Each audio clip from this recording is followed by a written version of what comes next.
Somebody asked me yesterday, what is the function of a master? Namdev says that God has manifested in the body. Well, that very body is the God. Bhai Nandlal, a great devotee of the 10th Guru, he annotates on a poem of Hafiz.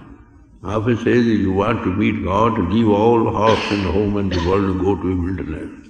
And Nandlal says, well, look here's the God standing before you. He's referring to his Guru. Why to go to the world if he's not here? He's here in everybody. Where he's manifest, go to his feet. So God is great, you see. Maulana says, he says, I am so great that all my creation, all my universes that I have created, they are not sufficient to contain me. High or low. He says, but strange enough, I manifest the heart of a master. You want me, come out there. These are all things which go to show great is man. Believe me that I am in the Father and the Father is within me. The Father is within me and I am within the Father. This is quite so. How clear words it is. So my purpose is to lay before you that who is a master? What is their function? They come to make people see who do not see, and those who see to make them blind. When our attention is down from outside, all is down. It is our attention that sees all these things. When you put your whole attention within you, which it does, that light source. So Guru is the Shabd, is the word made flesh, and is a link between man and God, and gives link of Shabd, light within you. Who can do that, he is Godable. He is called a master. If people do not understand what the scriptures say about a master, just as without a pilot you cannot fly the aeroplane in the air to 35,000 feet high, without a guru you cannot fly beyond the physical body. He gives you a demonstration of that. So what is the function of a master? Just to make you rise above body consciousness, give you contact with the light and sound principle of God. Nada, the voice of God, the music of the sphere. Where it will lead you, light in light you will see where you are. And sound principle will be guiding you where to go. So Guru Nanak says, those who have got a perfect master, they are given a contact with the sound principle, which is the guiding principle, where to go. You have a sound, you hear some sound, and you naturally be drawn to the place from where that sound is coming. So this is direct way back to God. In this yoga, this is the natural yoga of the sound current. In this no hypothesis is required to be made. Direct way back to God, because it gives you contact with the light and sound principle which emanates from the absolute God, wordless state. In all of the yoga you have tried some hypothesis to make or draw inferences.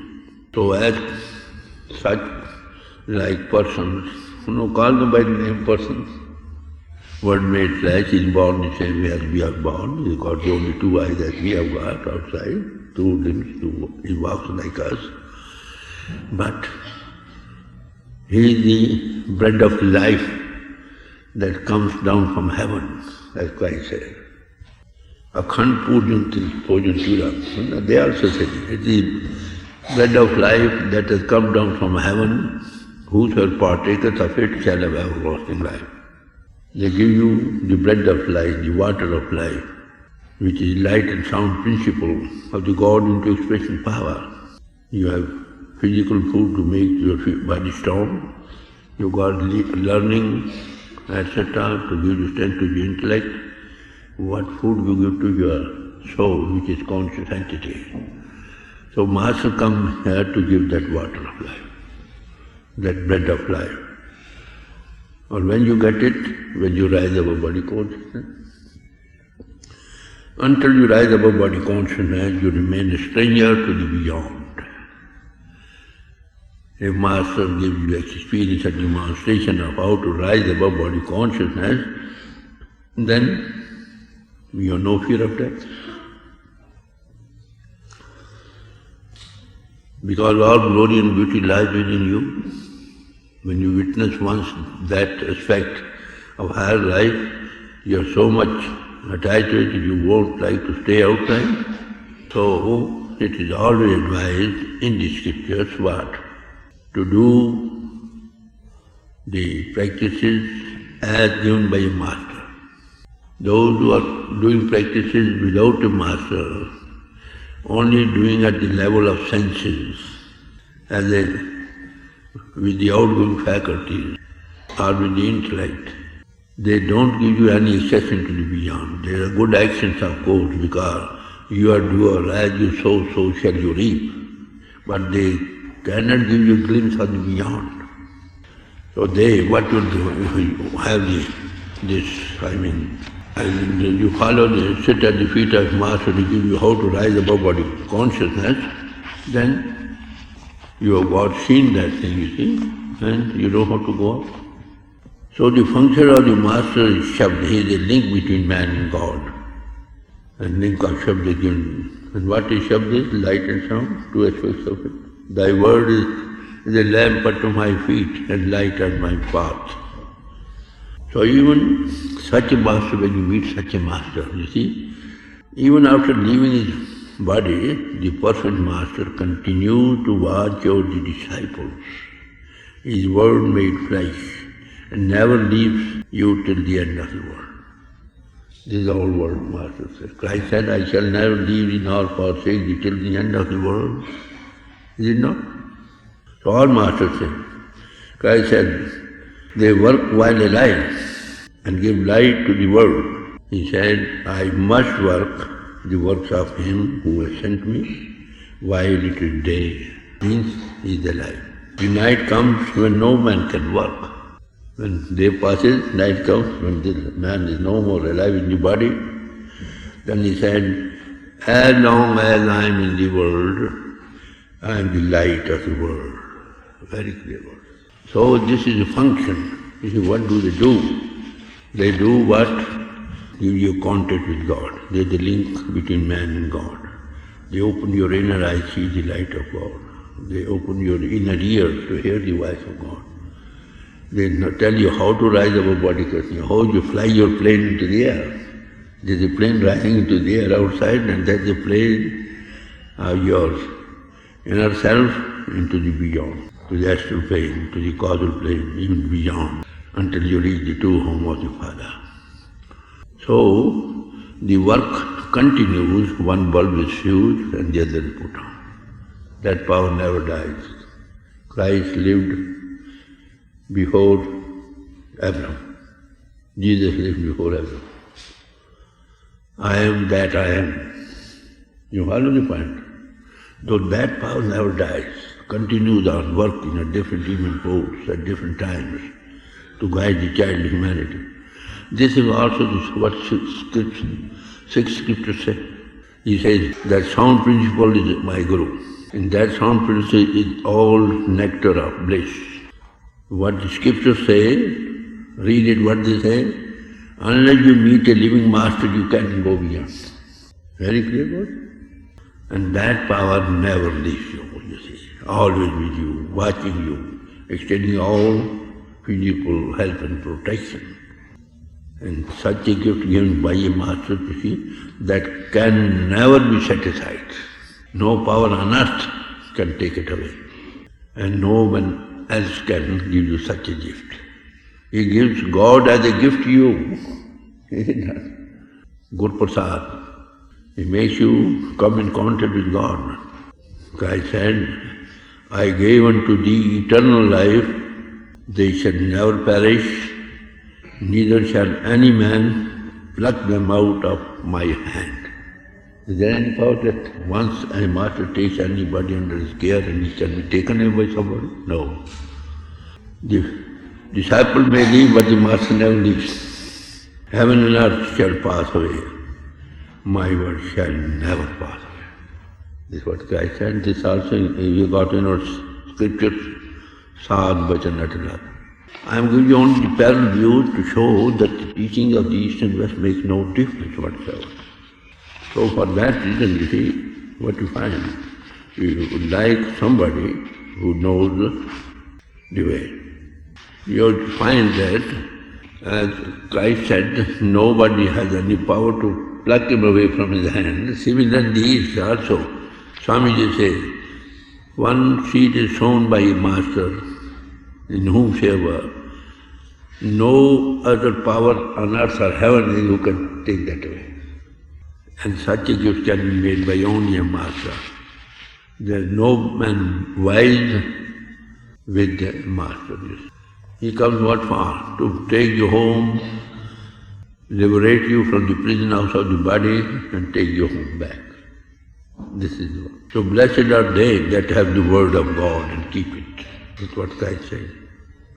He that heareth my voice have everlasting life and has passed from death to life. Such masters are here, but they are always present in the world. In every age they come to reveal the path to real freedom. There is food for the hungry, water for the thirsty. Demand and supply is the law of nature. The child which was born 5,000 years ago, 2,000 years ago, 500 years ago, are now being born. Don't you know that nature provides milk for the child in the mother before birth? Do you think this law will change in the future? Laws of nature never change. So this goes on, you see. The Guru Mukh, who has developed in him the secret power of Naam, of word, and attained the degree of at least a Sadguru.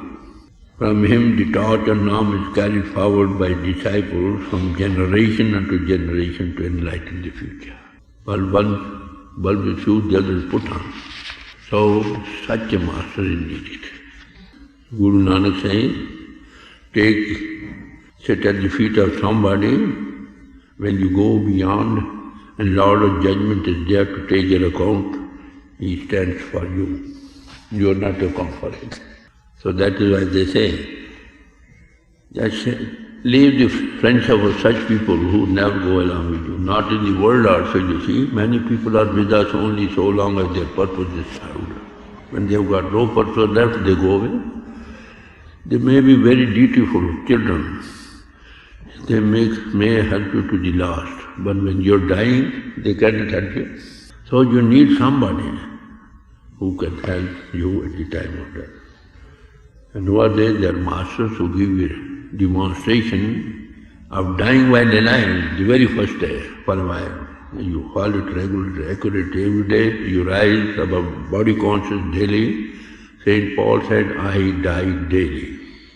When you leave the body at home, Guru Nanak says 100 times a day, where is the fear of death? Kabir says, people are afraid may take the name of death. But I am more joyed when I hear the name of death. So we are afraid of death for two reasons. One reason is, we do not know how to die. What is death? It is no bugbear, it is leaving the body. All have to leave the body, even the saints, master, everybody who took the body, they left the body. And we will also have to leave the body. Then how to conquer death? You must know how to die, how to leave the body as well. All glory and beauty lies within you. So we need somebody who can give us a demonstration of how to rise above body consciousness. The yogis have taken hundreds of years to do so. And he guides you up when you go across. There also he is there to help you. He won't leave you till the end of the world. Christ also said the same thing. I shall never leave you nor forsake you till the end of the world. So for that reason, you see, he says to sit, pray. God, oh God, meet us such a man, such a person, who can take us out of the prison box of this body in lifetime, who accompanies us here and there also. Those who are afraid of death, what should they do? Master says, let them sit at the feet of a master. To them, if they are accurate, they keep commandments of the master, they will feel joy at the time of death. So what is the result? He will just meet you, receive you at the door of death. You are not to go all alone. That's a great concession.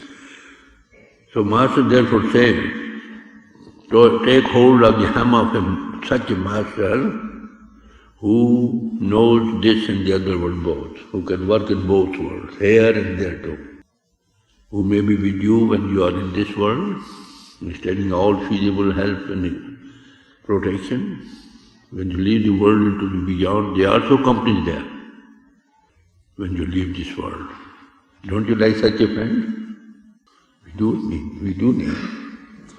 So what happens, you see? We are now drenched in the poison of the outgoing faculties. We are identified with it. This poison comes through the pressures we receive from the outgoing faculty from outside. So his first work is to take you up out of this abyss of poison of the outgoing faculty.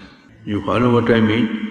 Our souls are under the command of mind. Mind is in the control of outgoing faculties, and outgoing faculties are attracted like anything by the outward enjoyments. So much so that we have forgotten ourselves. We cannot differentiate ourselves. So Master gives a demonstration how to come up out of the body, box of the man body, and open the inner eye to see the light of God, that He is the maker of all. His ego is lost. When he says some higher power is working, I am not working, then Lord of Judgment only takes account of those people who are working at the level of ego. You are the doer.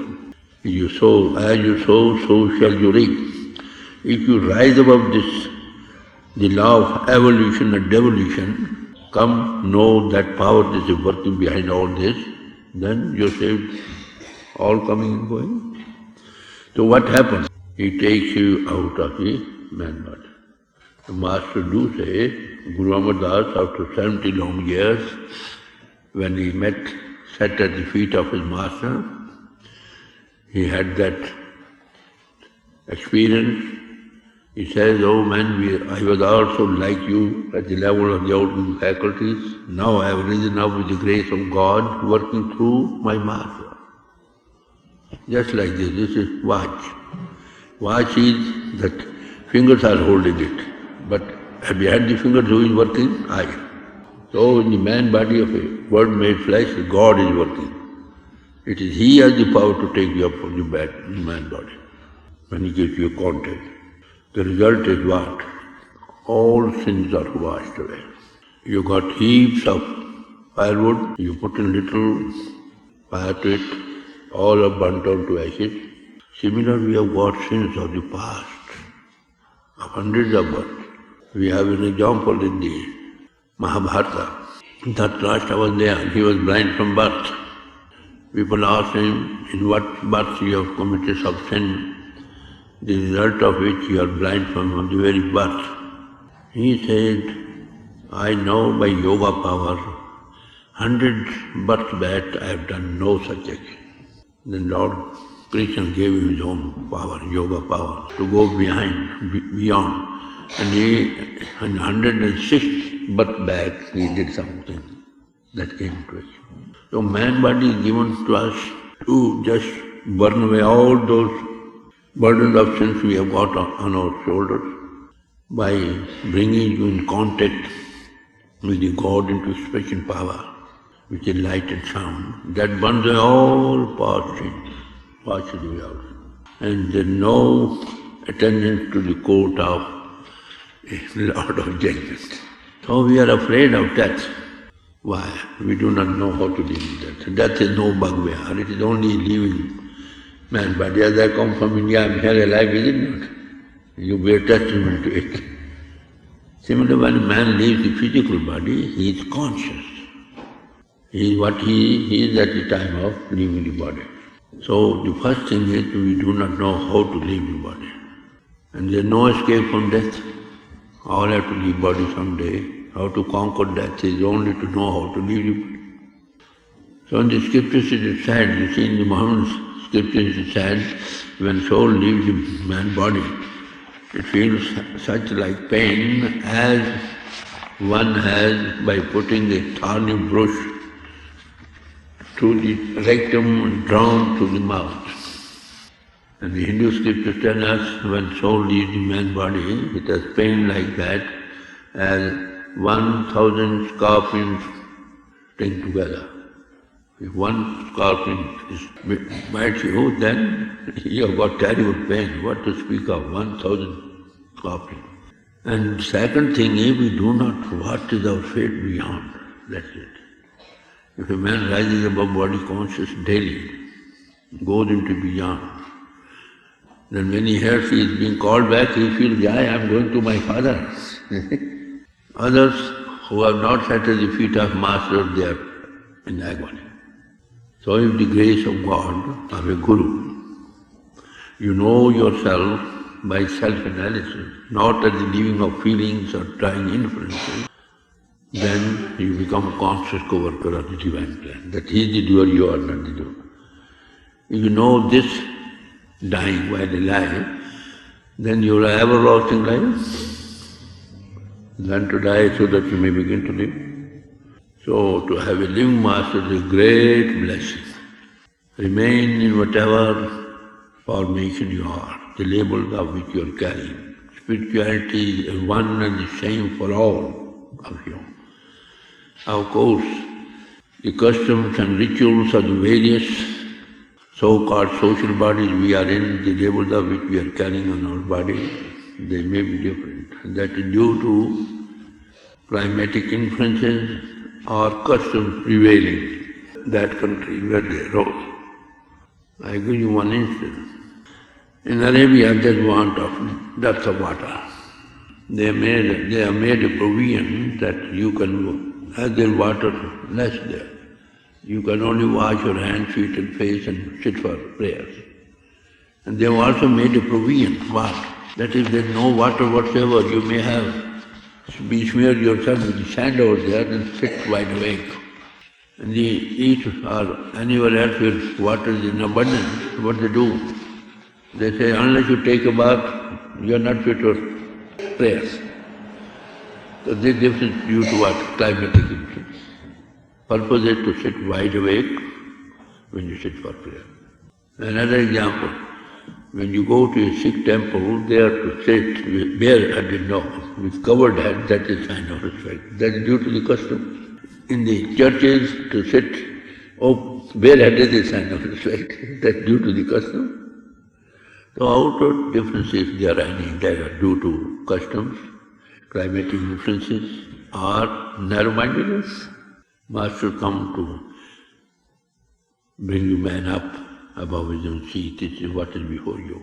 All mankind is alike, given the same privilege from God. Your spirit is man. When spirit is eternal, how can you fear you die? You are the true temple of God. So keep it clean from outside and inside too. Of course, we have done, I think, thousands of dollars we spent by keeping this man's body outside very clean. Toilet, what about inside? The dirt comes through the outward faculties. 80% of the impressions are received from outside. It's 2 eyes only. 14% from the ears, the rest from other outward faculties. So what this poison, who is the creator of this poison mind within you, that defiles the whole body. When you think of lust, the whole body is suffused with lusty thought, that poison. If you think of anger, the whole body is burnt. So all these things go to poison defile your mind body within. So that is why I said, blessed are they who are pure in heart, for they shall see God. See, all other masters in the East also say the same thing.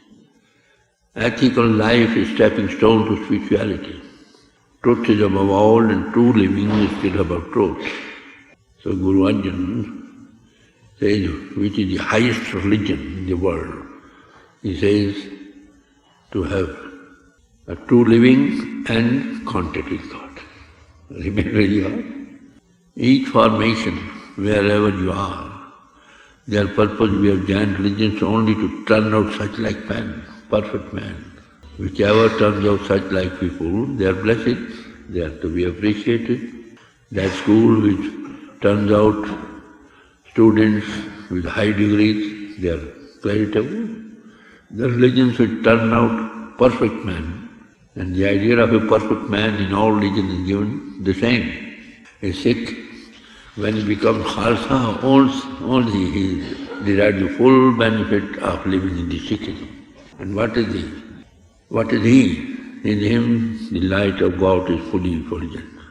Only such a man is called Khalsa, the pure. Hindu too, Hindu is one who sees the light outside and just lights it lit inside too light. Take it that the light within you is not dark.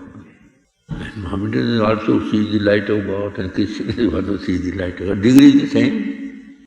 The headquarters of the Sikhism in Amritsar, in India, the foundation was laid by a Mohammedan saint. Why? Out of God we may have anything. You see, we are man. We are conscious entities, who is animated, I may say, by God. He is the true man. When that delusion man comes out of that all are one, it is you who have made all the differences. It's on my last tour, there was a meeting, you see, East and West. Each man had to speak on his own, where from he has come. All said something. When I came to my turn, I told them, it is said that East is for the East and the two shall never meet. But it is we who have made the East and West. The whole creation is the house of our God. All countries are so many rooms in the house of our Father. There is no East and West. We are already one, as man, as soul, whom we worship. This is the angular vision of the Masters. They bring unity. They don't bring unity, they only revive the unity we have forgotten. As man we are all one, as soul we are of the same essence as that of God, we are all children of light, we are all brothers and sisters in God, and whom we worship is called by so many names, he is the same. So unity already exists as man, soul and God whom we worship. This we have forgotten, and Master come to revive that unity which you have forgotten. And also, to know yourself, this outer world and this man body is not your home. This is given to you as a golden opportunity in which you can go back home. So all masters say the same. Blessed they are who have contact with such master. So to have a living master is a great blessing. I think today is the last day of the talk. From tomorrow then I think will be initiation. After that we will have to move to San Jose. Thank you all for the patient hearing you have given today, yesterday, day before. What little I came to know at the feet of my master, Baba Samsing, Ji Maharaj. With the grace of God working through him, that I have laid before you. And by the parallel study of scriptures, what I found, this is there. So all masters say the same thing. We have respect for all masters who came in the past, they are now or may come in the future. So thank you all for the patient care you gave yesterday, today and day before.